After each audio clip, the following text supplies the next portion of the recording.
A story about the Cringebarian, a player that I used to know back when my friend ran what I now just refer to as the Tower Adventure, and he also refers to as the Tower Adventure. It was his first homebrew adventure. I joined, and this friend I'm referring to is Just Rants before he was Just Rants. And honestly, I'm just going by my memory. Any other details I would have to ask him about, or he would have to share whenever he feels like sharing it. And honestly, this is what I mostly recall. Back when I joined the game, it was mostly just me playing Gabriel the Goblin, and it was kind of just one of those, like, I'm learning a new game. I'm playing my first Goblin character, having a good time, meeting some new people online, and then comes Cringebarian. This dude wanted to play the most anime character ever, combining Demon Clan from Seven Deadly Sins, and Inosuke from Demon Slayer, and of course, Asa from Black Clover, but in the worst way possible. And yeah, I'm not one man to say don't do anime in D&D. Honestly, it can be done really well, and it's a good thing to do if you're a fan of anime to try and talk to your DM about this. But when Prince Barian did it, he wanted to be a barbarian, and he basically wanted to do wild magic barbarian is nowadays, but back then we didn't know about this class, and yeah, it was done horribly. He basically just, oh, it was so bad. Like, even the party, he was only there for the fight scenes, and if it wasn't fighting, he would disrupt roleplay. To my character, he was only there to either threaten the goblin or just basically be the, as I'm gonna say this right now, be the ass of the party. Like, he was just basically the jerk no one wanted to basically deal with. Like, he was draining basically the energy of the party for sometimes.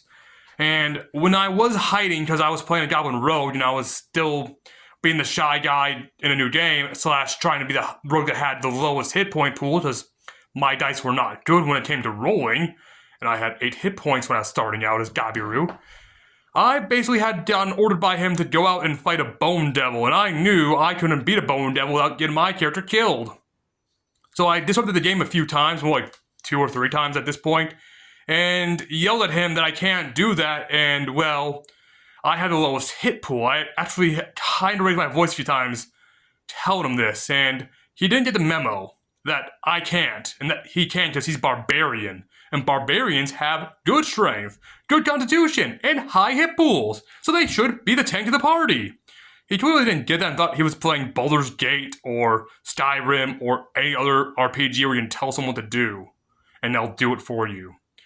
And alongside this, he was basically the dude who had a Notice Me Senpai vibe for Old Man Jenkins, an NPC my friend made. But when it came to that, he also had said his character doesn't know currency or writing. And yeah, when you steal about, let's say, I believe it was thousands or somewhere between like thousands and millions of worth of platinum, and yeah, a greedy goblin like my character was not happy about this, but that's part of it. That's gonna get more into when it comes to Act 2. And I admit, his character was powerful, like too powerful. Like all his stats were like between maybe like somewhere in the teens to 20s. Like, he was not being legit with his dice rolls. Like, even when he would roll nat 20s, my friend once told me, he was lying or BSing or something. And when it came to me, my dice were, like, as I will say, sparkly golden dice. I think there was some... And when I got a nat 20, my voice will crack, and I'll be as honest as can be, because I am horrible at lying. And Gabiru, his only high stat was a 22 due to a racial bonus. Well, no, a 20, which became a 22 due to what happened later on. And the 20 only happened because I got an 18 due to some dice. And I got basically... That's happened because the dice were actually generous to me on that one, while the rest of my stats were awful. And that's when I would say this now. Like, back then, I would realize roll by was too generous to my one character. And I kind of realized point buy now, if I'm going to make an online character, I'll use point buy. Outside of that, if I do roll by, I'll actually warn a DM or my friend if I play with him that I made this character with roll by. And I can always go point buy to make another one just in case.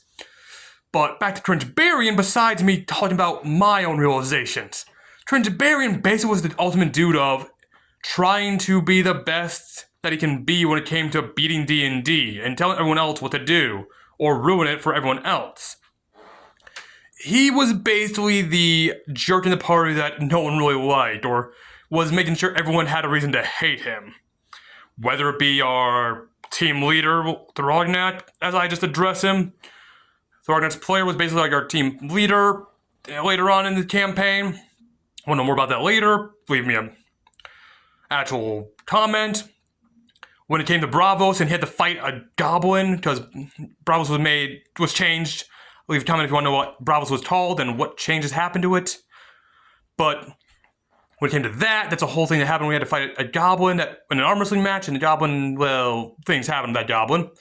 And when it came to the rest of the party, I slowly began to hate Cringebarian, his character, because he worked on my last nerve. And from there, I basically planned an execution for his character. And yeah, that will be talked about more in Act 2. About what happened to his character, why he was no longer part of the party, and why I was actually happy to know Cringebarian wasn't coming back slightly, because I was willing to help the man out, but at the same time, I was happy when he left.